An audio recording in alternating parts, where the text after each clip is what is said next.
Bueno, ahora vamos a ver dentro de la farmacología cardiovascular drogas hipolipemiantes. Bien, bueno,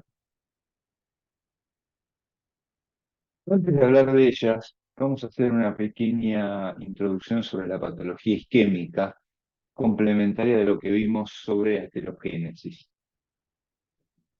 ¿Qué es la isquemia miocárdica?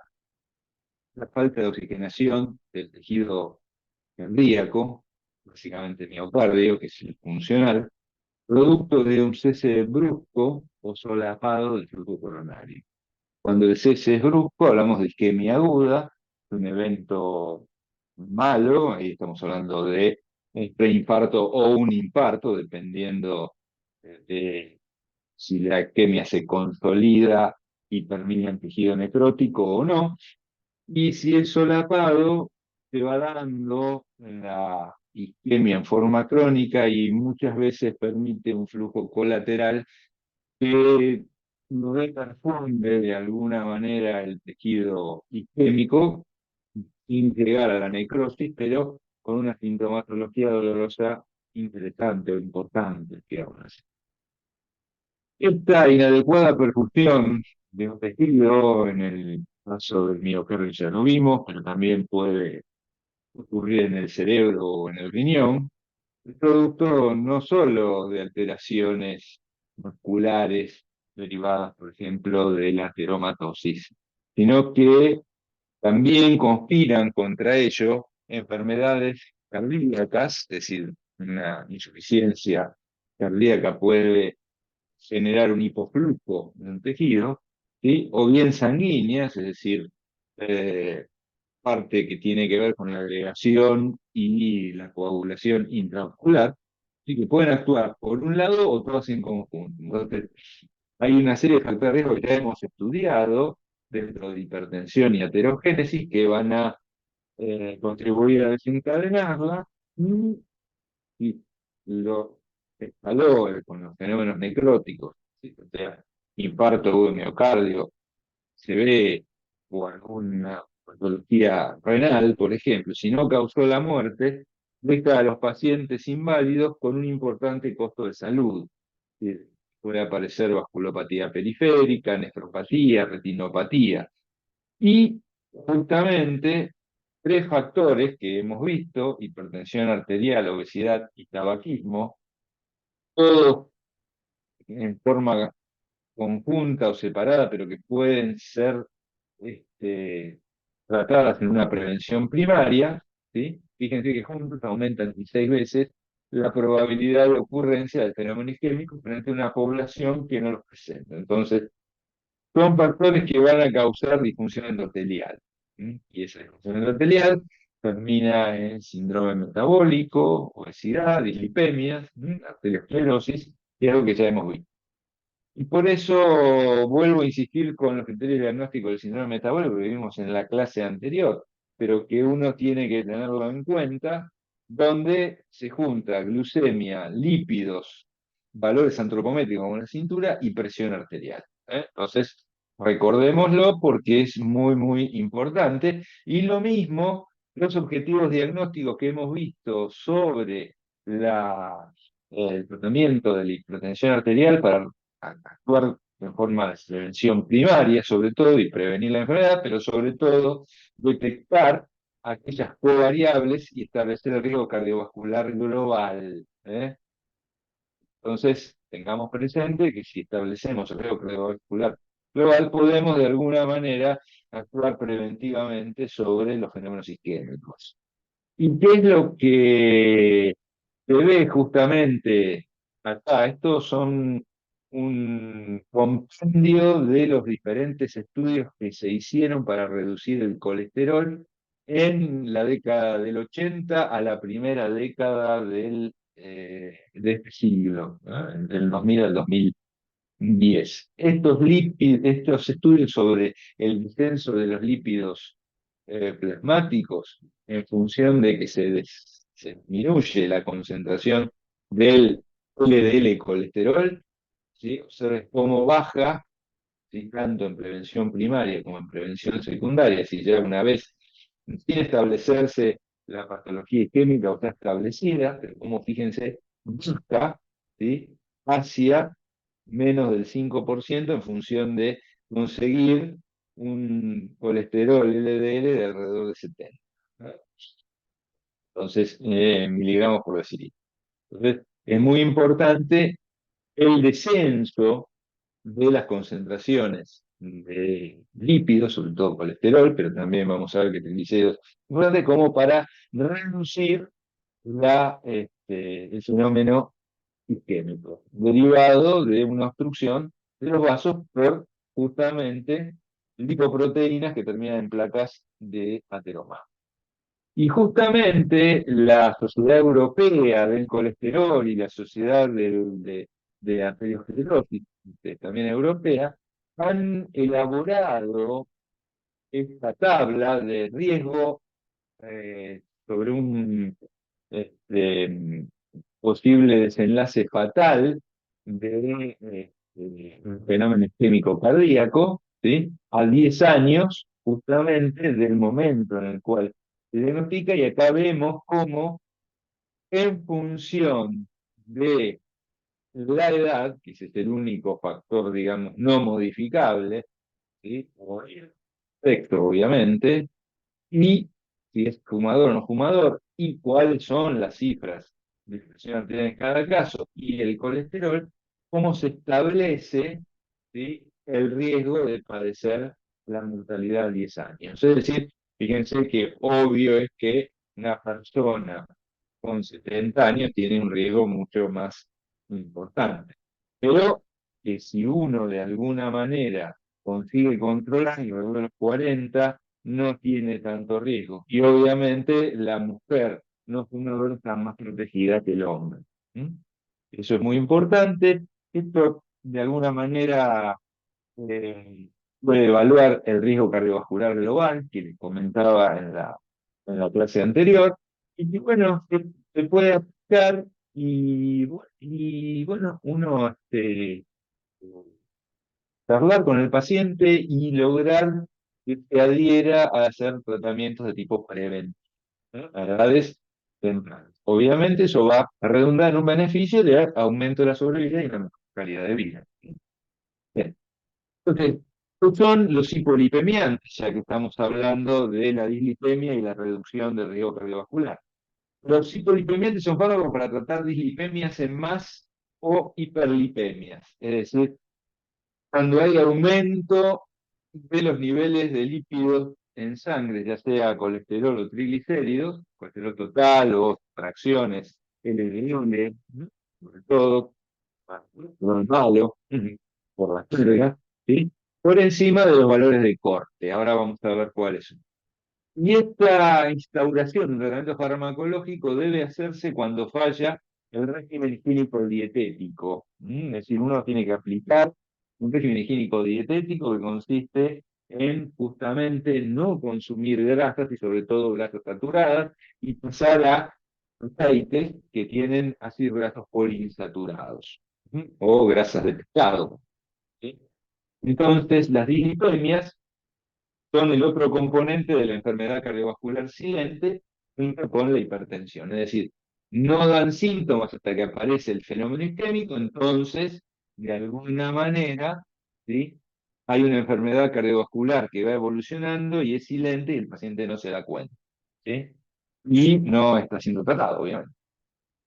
Entonces, en Argentina, y es muy importante, que la dislipemia fue el componente más común del síndrome metabólico, incluso superando a la presión arterial, ¿eh? Ahí tiene 38,3% frente a la hipertensión, 33,4%, ¿eh? Entonces, es muy importante tener en cuenta y hacer ya directamente una prevención higiénico-dietética y si no se consigue farmacológica en el examen anual bioquímico, ¿no es cierto? Entonces, ¿cuál es la idea de esta clase de hipolipemiantes? Analizar aspectos fisiopatológicos del manejo lipídico por el organismo, es decir, cuál es fisiopatología dislipémica, digamos, cuáles son algunas controversias que surgen en esto, y obviamente terminar describiendo los principales grupos de poliamiantes que tienen que saber para justamente probar farmacología. Estos grupos son estatinas, clonicinas, ezetimibe, hidratos, resinas de intercambio iónico y unos nuevos hipocolesterolemiantes basados en anticuerpos monoclonales. Después vamos a ir viendo cada uno de ellos. Bien, estos son los valores de corte, eh, digamos, ¿sí? Sobre el colesterol total, LDL colesterol y triglicéridos totales. Bien, agregamos HDL colesterol, obviamente, como factor de protección. Pero la idea es que el colesterol esté por debajo de los 200 miligramos de cilitro, eso corresponde a 5,2 milimoles litro en adultos, y en los niños, ¿sí? Cuando hablamos de niños hablamos de menores de 12 años, aproximadamente 170 o 4,4 milimoles. ¿Sí? El LDL de colesterol tiene que estar por debajo de 160. El HDL tiene que estar encima de 35 en el hombre, por encima de 40 en la mujer, pues el factor de protección. Y acuérdense que las mujeres, de alguna manera, tienen menor riesgo cardiovascular, están más protegidas desde el punto de vista del HDL colesterol. Y los triglicéridos totales tienen que estar por debajo de 150 miligramos, porque justamente por encima de 150 estamos hablando de un síndrome metabólico y una dislipemia. Algo que es muy importante destacar, toda vez que los triglicéridos plasmáticos superan los valores de 500 miligramos por litro, hay riesgo de pancreatitis franca. Por lo tanto, siempre los triglicéridos tienen que estar bien controlados, a pesar de que parezca que el malo de la película es el colesterol. Pero los triglicéridos también tienen que estar controlados. Y esto dentro de lo que es la prevención primaria, es decir, tratamos de que con dieta en estos valores, lo complementamos con aceites o lípidos poliinsaturados, con ácidos grasos poliinsaturados, porque los ácidos grasos poliinsaturados de alguna manera actúan sobre los PPAR, son los carbohidratos endógenos. Estos PPAR están, como vamos a ver después, están controlando el metabolismo del colesterol y los triglicéridos. Cosa que si uno utiliza grasas saturadas o triglicéridos con ácidos grasos saturados, ¿sí? Estos son agonistas parciales de los PPAR, entonces no tenemos la respuesta adecuada y el colesterol y los triglicéridos aumentan. Entonces, si no conseguimos estos valores deseables, lo bajamos para obtener una buena prevención primaria con algún fármaco. ¿Bien?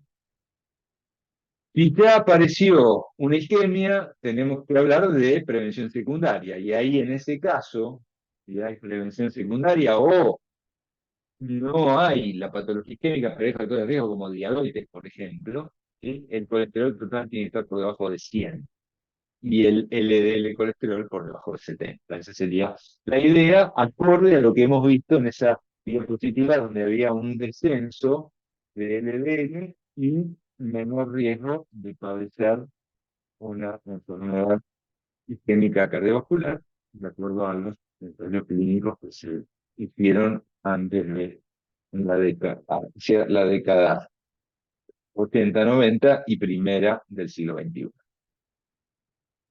Bien, entonces, los lípidos resultan una de las cuatro biomoléculas fundamentales para los seres vivos. Sin ellos, la compartimentalización propia de las células no tendría lugar. ¿Por qué? Porque las biomembranas, ya sea la membrana plasmática o la membrana de las organelas, son fosfolípidos y contienen colesterol. ¿Sí?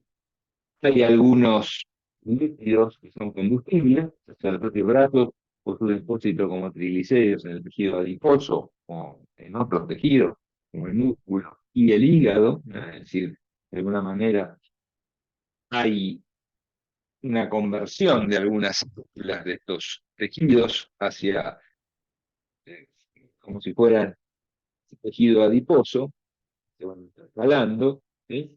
Y eso es debido a que hay un exceso de estos ácidos grasos y triglicéridos, ¿no? Es decir, eso son elementos de índole patológico. Es decir, la idea es que solo estén depositadas en el tejido adiposo y no se haga hígado graso, por ejemplo, ¿no? Y algunos otros son importantes señales autócrinas, como los ácidos grasos, los sociesteroles, las ceramidas, ¿sí? Los eicosanoides, los endocannabinoides, los neuroesteroides. Todos esos son señales locales. Y después tenemos las hormonas esteroides, el cortisol, la aldosterona, los andrógenos, los estrógenos y la testosterona.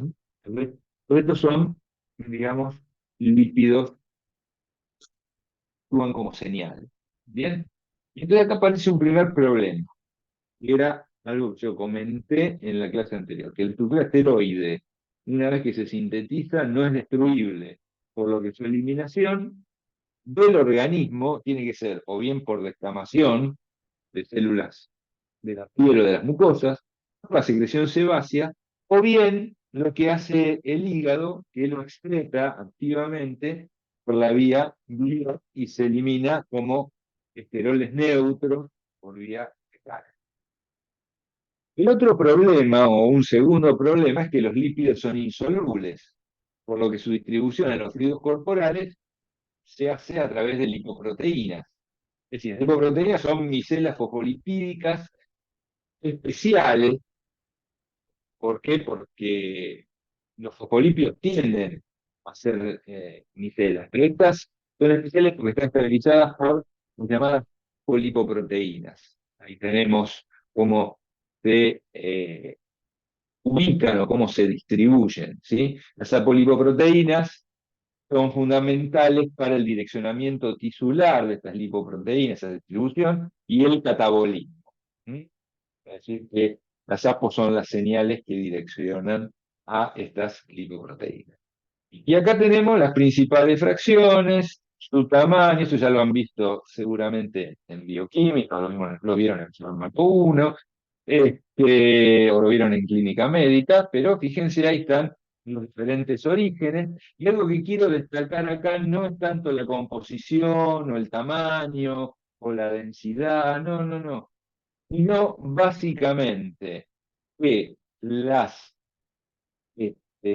lipoproteínas ricas en colesterol, sobre todo el colesterol malo, como las IDL y las LDL, ¿sí? Se forman en el plasma y estas últimas tienen una larga vida media, así que permanecen circulando mucho tiempo. Circulan como tienen que circular, pero no es deseable que estén dando vuelta todo el tiempo. ¿Por qué? Pues si incrementan su valor, van a estar dando vuelta y van a favorecer un depósito fuera de lugar. Normalmente, las LDL, al formarse en el plasma a partir del PLDL que salieron del hígado o del intestino, terminan yendo a aquellos tejidos que necesitan colesterol, es decir, todo el organismo. ¿Por qué? Porque el colesterol se sintetiza acá. Todas las células tienen capacidad de sintetizar colesterol, pero principalmente el colesterol se sintetiza en el hígado y de ahí se distribuye. Entonces van a terminar sobre todo en el sistema nervioso, que requiere gran cantidad, o en glándulas como las gónadas o la corteza adrenal, ¿sí? Y después seguirán en los tejidos. Pero en el medio se está dando vuelta y no tiene a dónde ir, están depositándose, sobre todo cuando hay flujo turbulento, cuando hay disfunción endotelial, depositándose por debajo del endotelio. Entonces, estas lipoproteínas tienen de alguna manera larga vida media. Las HDL en realidad vuelven el colesterol desde los tejidos hacia el hígado, tienen una vida media más larga, pero en definitiva son catabolizadas, son por el hígado o se eliminan por riñón. Entonces, de alguna manera no comprometen el depósito fuera del lugar del colesterol, sino por el contrario, son benéficas. ¿Bien? Entonces, ahí destacamos esa duración.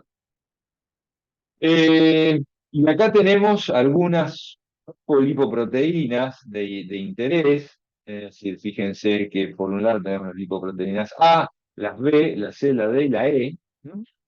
Y acá tenemos dos importantes, la B100, que tiene que ver con la endocitosis de las LDL, tanto en su lugar como fuera del lugar hay receptores para esta apolipoproteína B100, y la ApoB3, que tiene que ver con la endocitosis de todo lo que es remanente, LDL, IDL, kilocrón remanente y HDL. Entonces, esta es una polipoproteína de finalización, es decir, la B100, perdón, los dos, B100 y E3 son lipoproteínas de finalización. Las demás, como ven acá, tienen que ver con el ensamble o bien con activar las distintas enzimas y transportadores. Hay una enzima fundamental para la degradación de las lipoproteínas ricas en triglicéridos, que es la lipoproteína lipasa o LPL. Acá fíjense que la lipoproteína de tipo C actúa sobre la lipoproteína lipasa, activándola o inhibiéndola.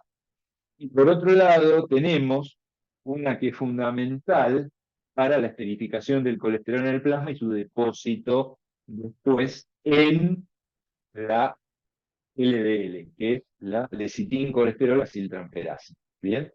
Esa es la línea de las polipoproteínas A. Entonces, es importante destacar esto.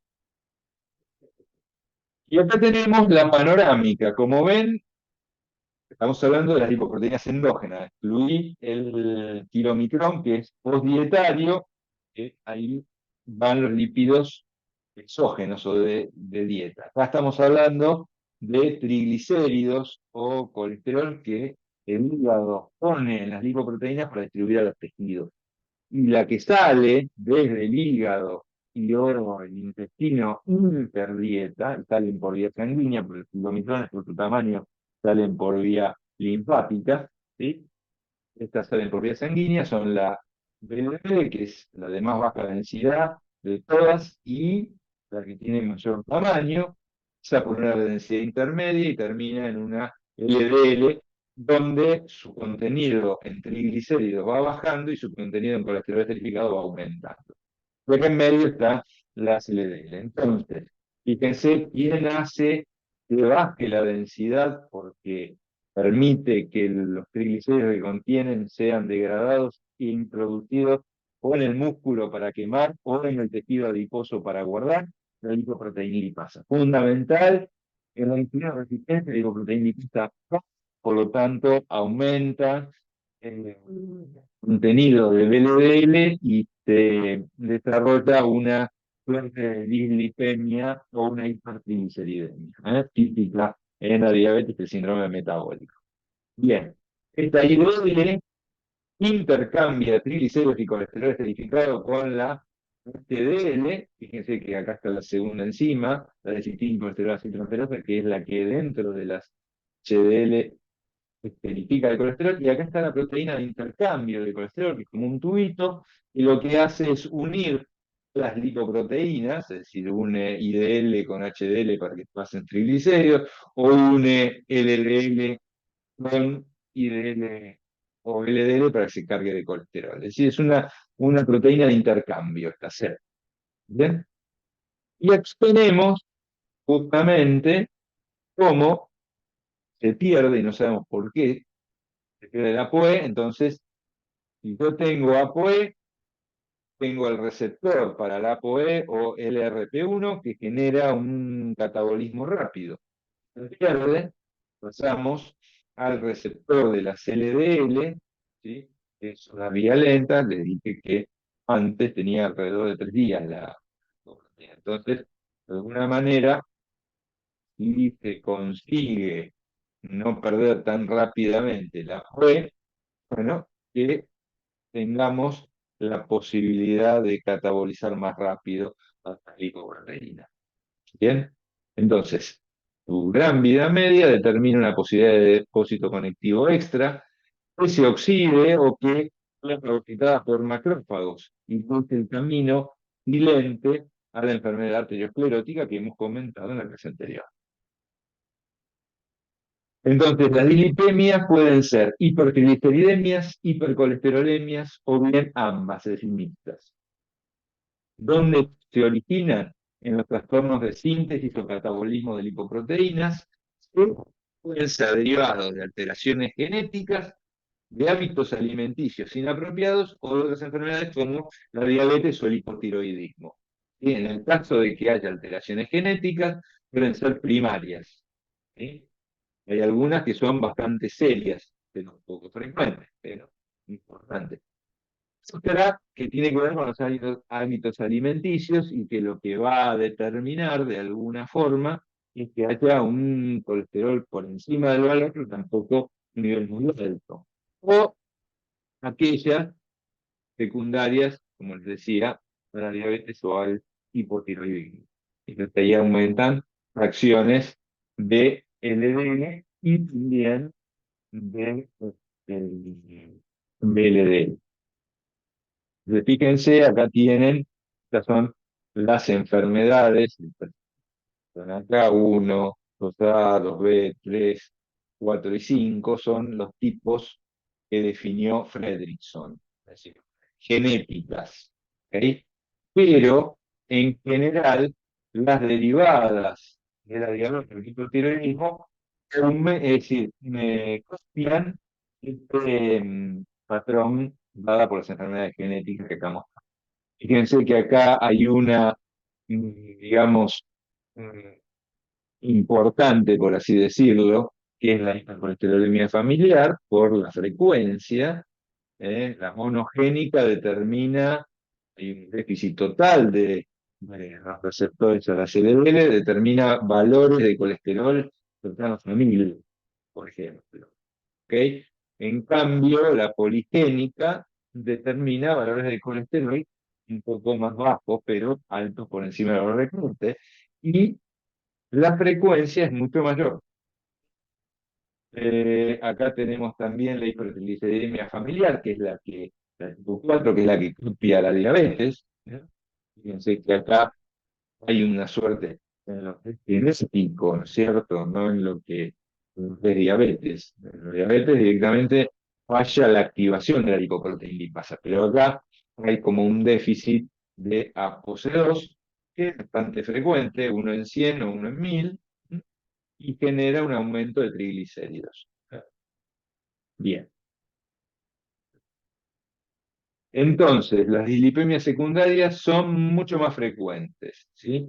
Las enfermedades, además de la diabetes mellitus, el hipotiroidismo, tenemos el alcoholismo crónico, la insuficiencia renal, el síndrome nefrótico, el consumo de fármacos como beta bloqueantes, el propranolol, el atenolol generan, o los diuréticos, tanto de ASA como las tiacidas, anticonceptivos orales, ¿sí? Glucocorticoides, antirretrovirales inhibidores de la proteasa, algunos psicofármacos y antihistamínicos de primera generación. Es decir, secundario a fármacos, hay bastantes fármacos que generan dislipemia por un mecanismo que a veces no se conoce. ¿Mm? No se conoce. O hay una falla en el catabolismo mediado por las enzimas y o que generen un síndrome metabólico. Entonces, si las dislipemias se van a tratar, el tratamiento es de por vida o muy prolongado, y acá aparece el tercer problema. Y no sabemos muy bien si la medicación impartida puede trastornar la señalización lipídica y traer consecuencias con el tratamiento prolongado. Pues vamos a ver que un grupo que son las estatinas aumenta levemente el riesgo de diabetes con el uso crónico.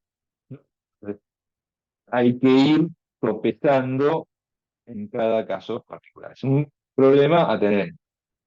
Bien, entonces, acá pueden detenerse a descansar y no sigan con estos aspectos del metabolismo del colesterol que debemos tener en cuenta. Entonces, lo primero, fíjense que hay una síntesis endógena que es mucho más importante que la dieta. Es decir, la síntesis endógena que ocurre aproximadamente el 70% en el hígado, el resto en las glándulas, el resto en el sistema nervioso central y los demás tejidos, es de 0,7 gramos por día, mientras que lo que podemos incorporar usualmente son 0,4. De alguna forma, hay una pérdida por esteroidogénesis muy pequeña, de 0,1 gramo, por lo tanto, para compensar, el resto se elimina por vía fecal debido a la excreción biliar del colesterol. Entonces, hay dos grandes circulaciones de colesterol. El puro enterohepático, que de alguna manera está moviendo el colesterol absorbido al hígado y el colesterol secretado del hígado al tubo digestivo. Acá está la proteína símil Niemann-Pick, NPC1L1, que es la proteína que determina, pero vamos a ver, la absorción del colesterol.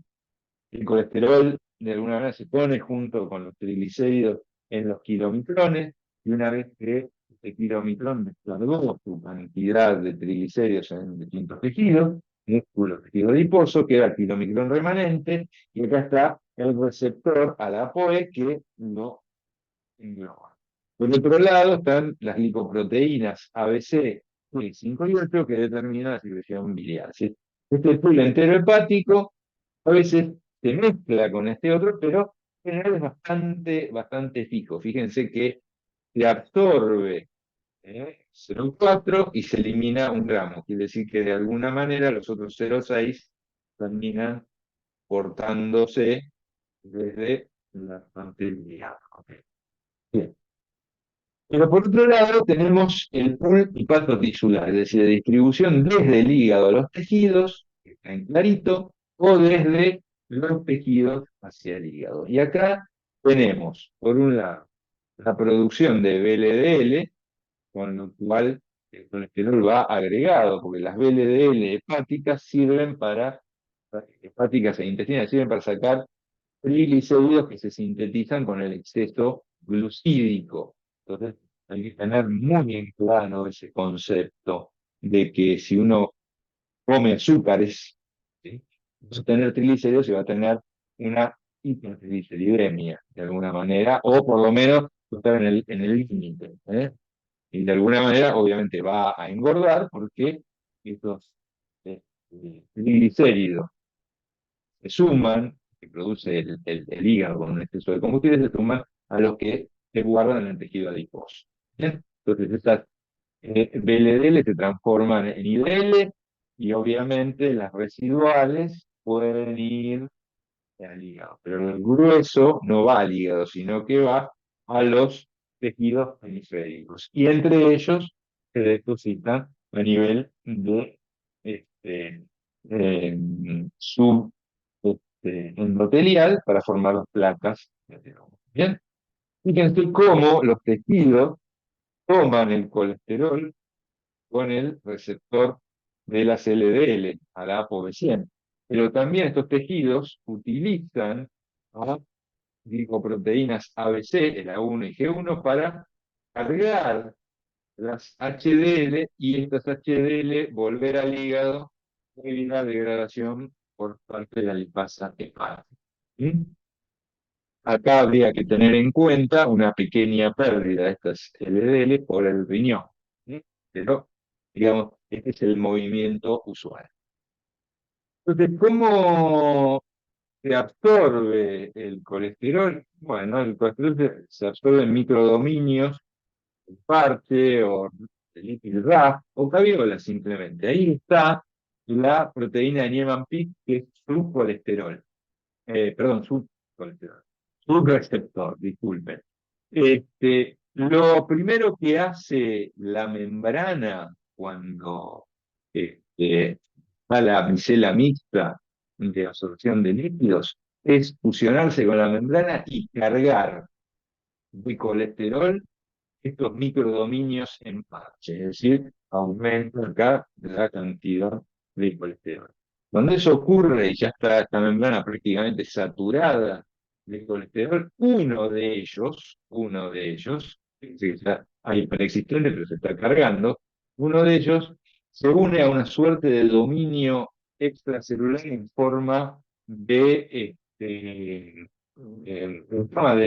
garra, y allí produce un cambio conformacional a la proteína de Niemann-Pick similar, o sin Niemann-Pick, es una proteína compleja que tiene 12 segmentos transmembranales, está interactuando con estas proteínas glutilinas y demás, pero lo importante es que cuando ya está todo esto cargado, parece y este dominio extracelular uniéndose al colesterol. Y cuando eso ocurre, se carga, hay una endocitosis mediada por receptor. Así este sería la proteína símil-Niemann-Pick. ¿Bien?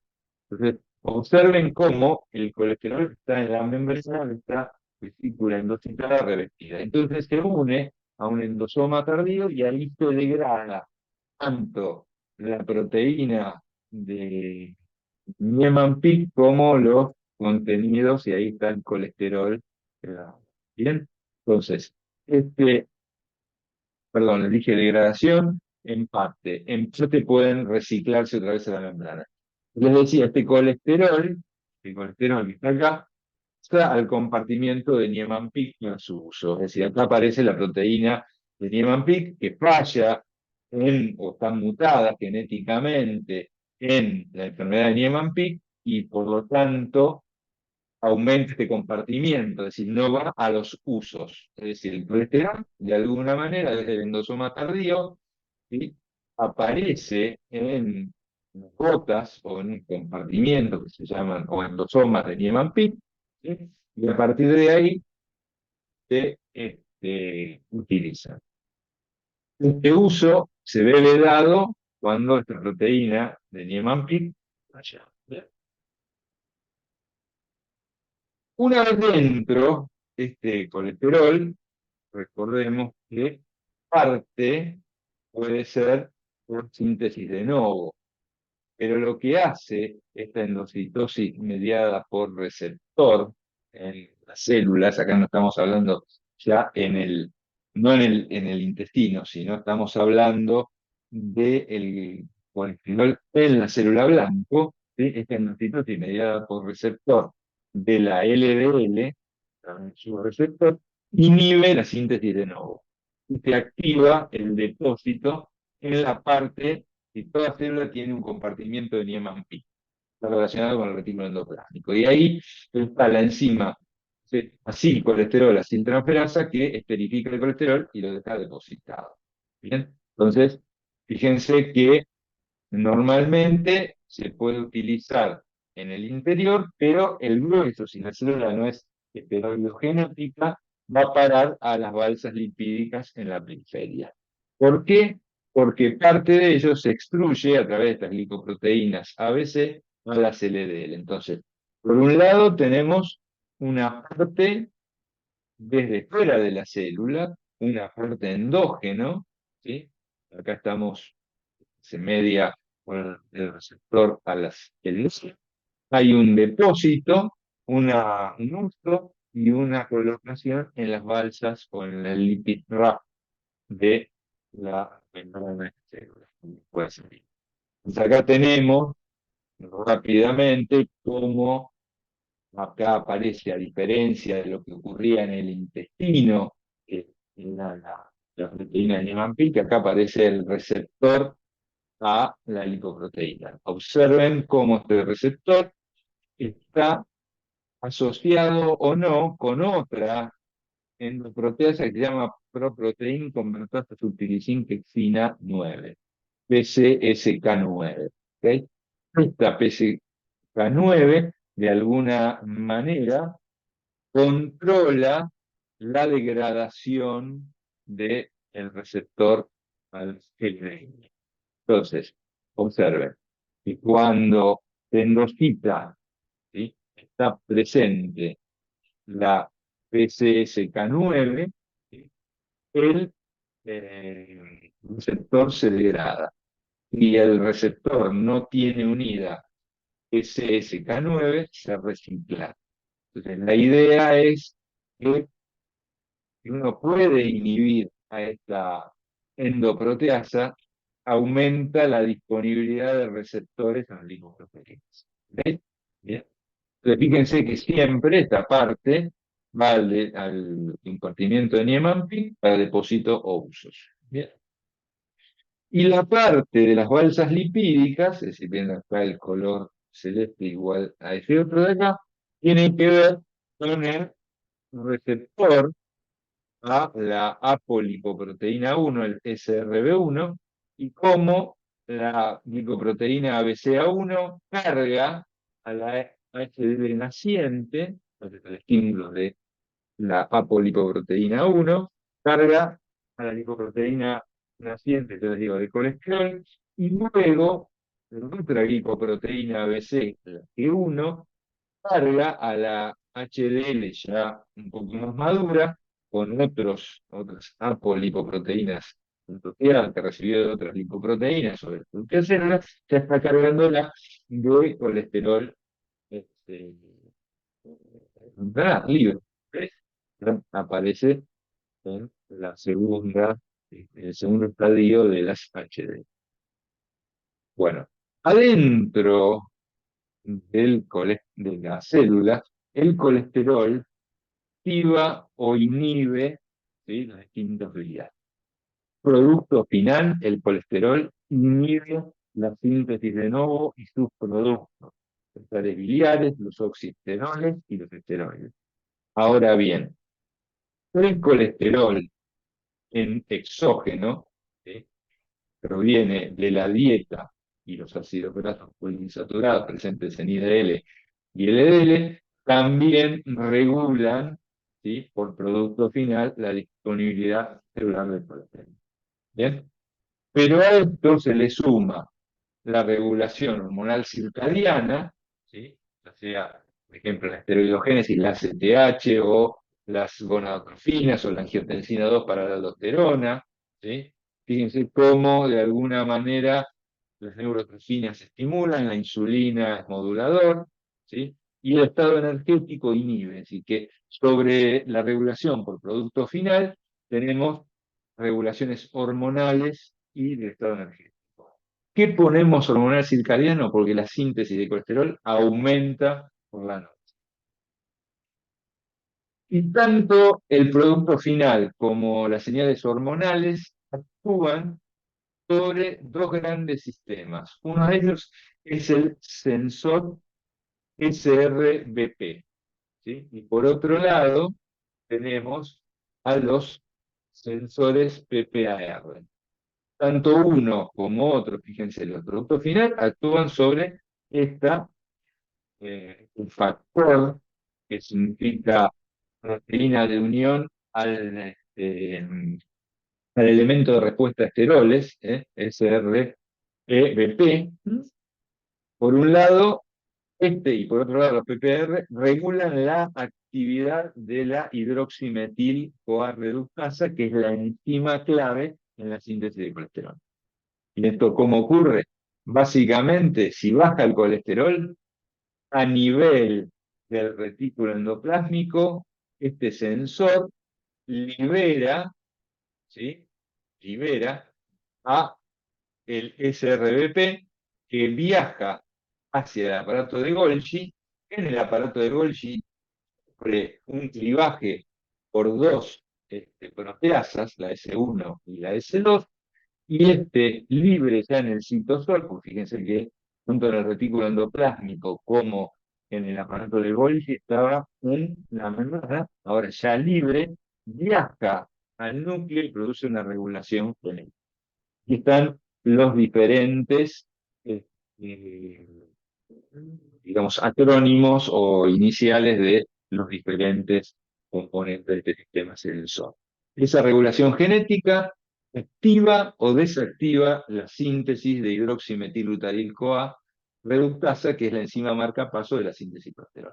Fíjense que hay tres sensores SREBP, el 1A, el 1C y el 2. ¿Cuál es acá el más importante? Bueno, el 1C activa todos los genes genéticos, incluso para los formadores, para formar mielina, ¿eh? Entonces, es un sensor de alguna manera importante. En cambio, el 2 tiene que ver con los genes de síntesis y captación de colesterol. Es decir, decía, la enzima marcapaso, la hidroximetilbutaril-CoA reductasa, ¿sí? Pero también tenemos al receptor, ¿sí?, de la LDL y a la endoproteasa PCSK9, ¿eh? Entonces, de alguna manera, este es el que regula realmente la síntesis y la captación del colesterol. ¿Eh? Y a su vez inhibe la salida. ¿Por qué? Porque interfiere con el ARN mensajero, ¿sí?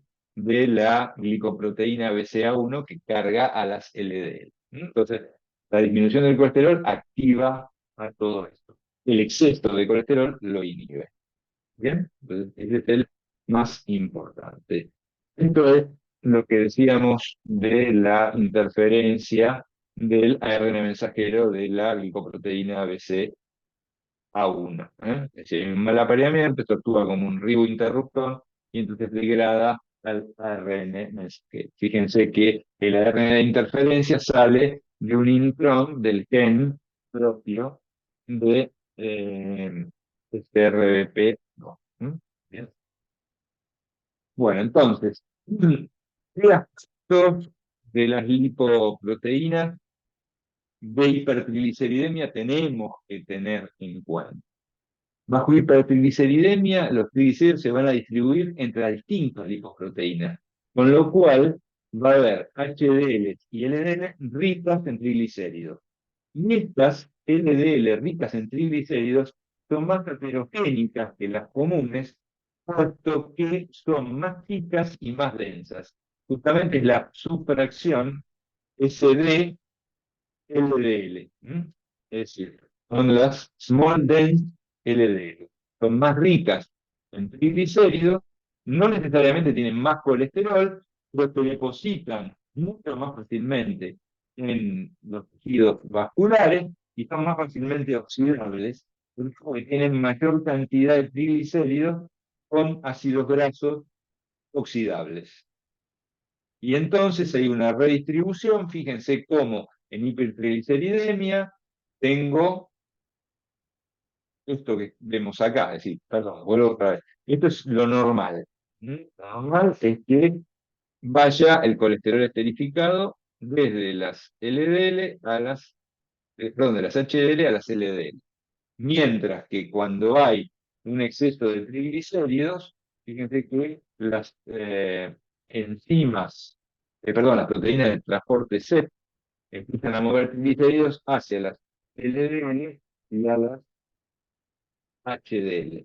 El resultado es que las HDL pequeñas y densas se eliminan por riñón, pero estas otras se depositan más fácilmente en los vasos. Bueno, muy bien. Ahora terminamos aquí.